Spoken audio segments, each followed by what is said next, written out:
What is the real value of treating fuels by thinning and prescribed burning?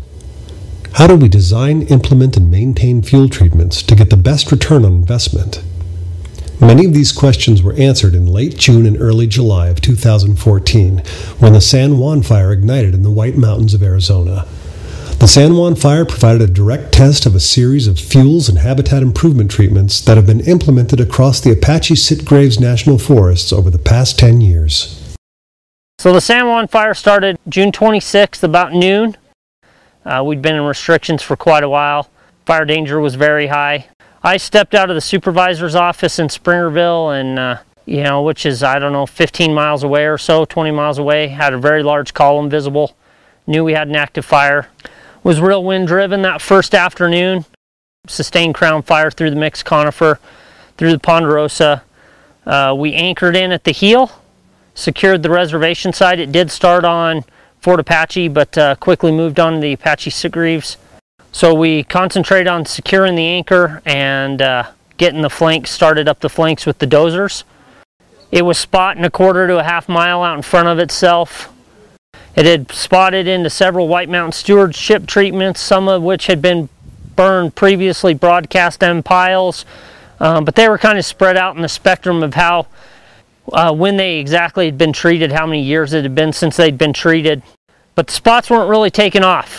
So instead of having to go into a point protection, we had obviously a limited amount of resources that first evening. They were all local engines. And some hotshot crews, instead of having to go into point protection and send those folks up to the houses and start doing triage and structure prep, we could actually put them on the fire ground, and they were taking suppression action, which really helped my division soups. It really helped us get a solid anchor. We were able to progress quite a ways up each flank that first night. But in all honesty, the original box that I looked at from the air, I was able to shrink down because of the fire behavior and the way it was mitigated once it hit the treatments.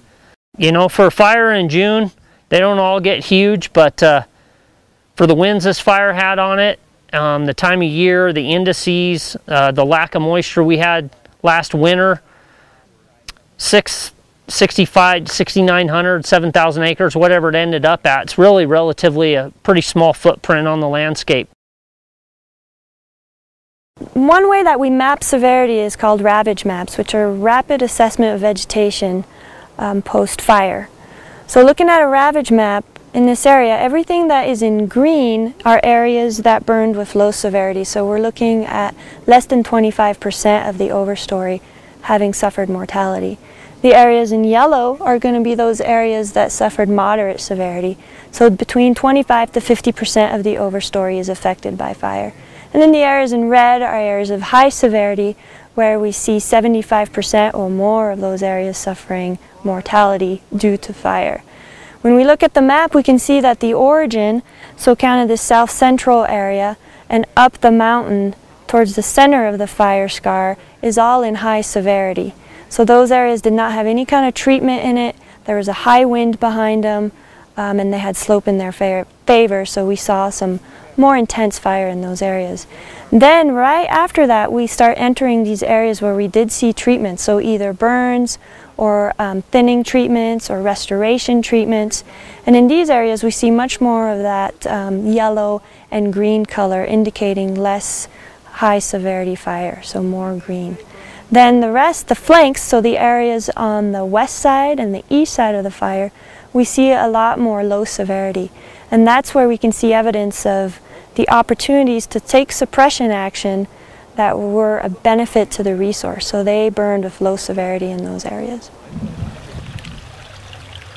And so what I saw, I was out here about 5 days after this area burned. And as I walked up the stream, you could see where the ground fire had come up to the riparian area. There was the odd alder or two that burned, but in general, as you can see, all of the alders in the riparian area is in beautiful shape.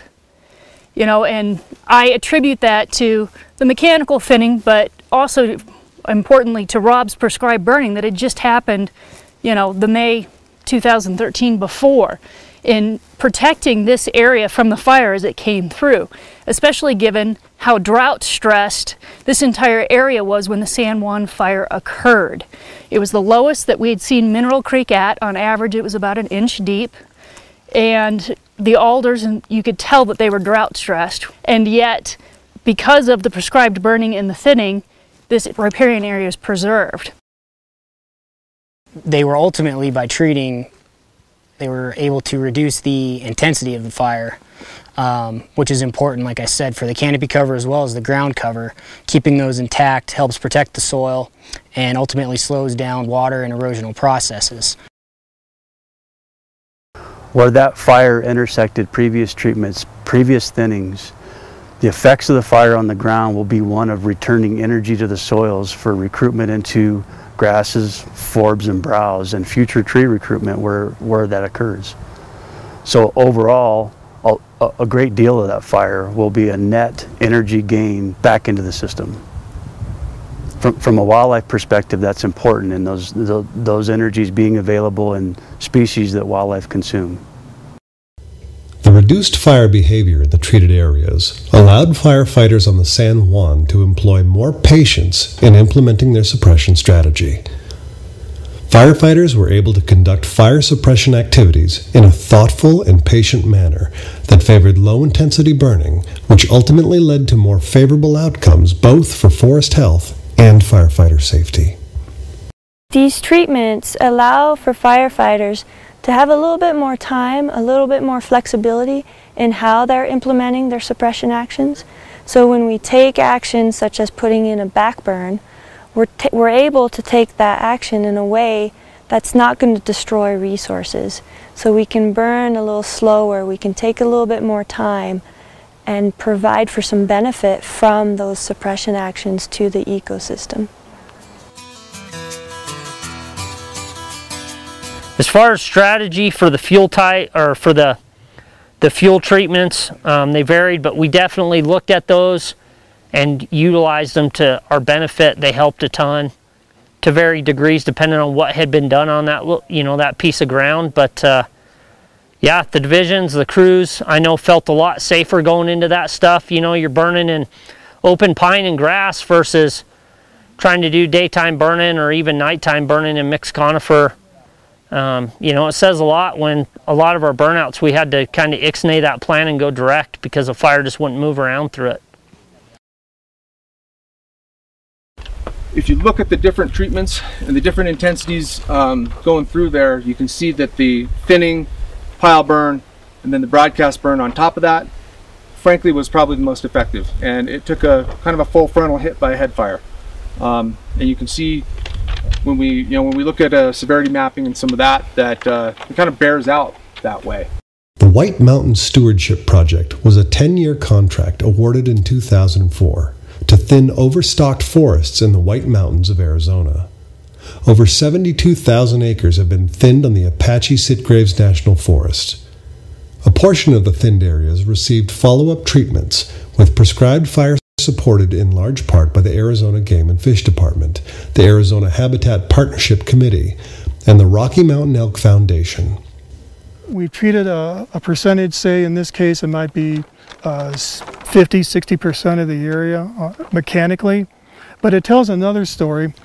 If you can see the hatch mark, and I'll follow my finger around it right here, this is an area that has been burned after the mechanical treatment, because there's burning that needs to be done. And I'm not talking about burning a slash. In these areas, the slash was removed, but you still have the surface biomass, and you have the return of the nutrients to the soil that the mechanical treatments just can't do. And this is very typical of the percentage over this whole large area that we've actually treated with fire.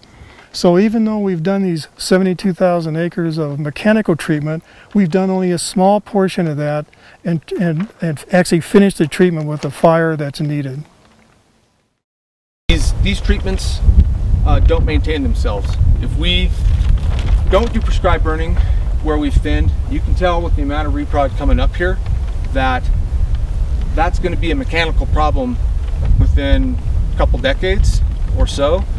But that problem's really going to start when the tree gets to exceed your size, or exceeds the size that you can kill it with fire. So when that tree gets to about this big and we can't kill it with needle casting grass, that's already become a mechanical problem that you just haven't realized yet. And it'll really be a mechanical problem 20 years from then. So, and all these treatments, they're not maintaining themselves. Sometimes a wildfire is doing some of it for us, and sometimes we're broadcast burning, but we have got to keep up with that maintenance-wise so we don't lose a significant investment in those thinned areas. The San Juan fire demonstrated the value and importance of fuel treatments in mitigating fire behavior and providing fire management opportunities. This resulted in more favorable fire effects for a wide range of natural resource values on the forest, and most importantly, provided for increased safety of the firefighters on the line and the surrounding communities.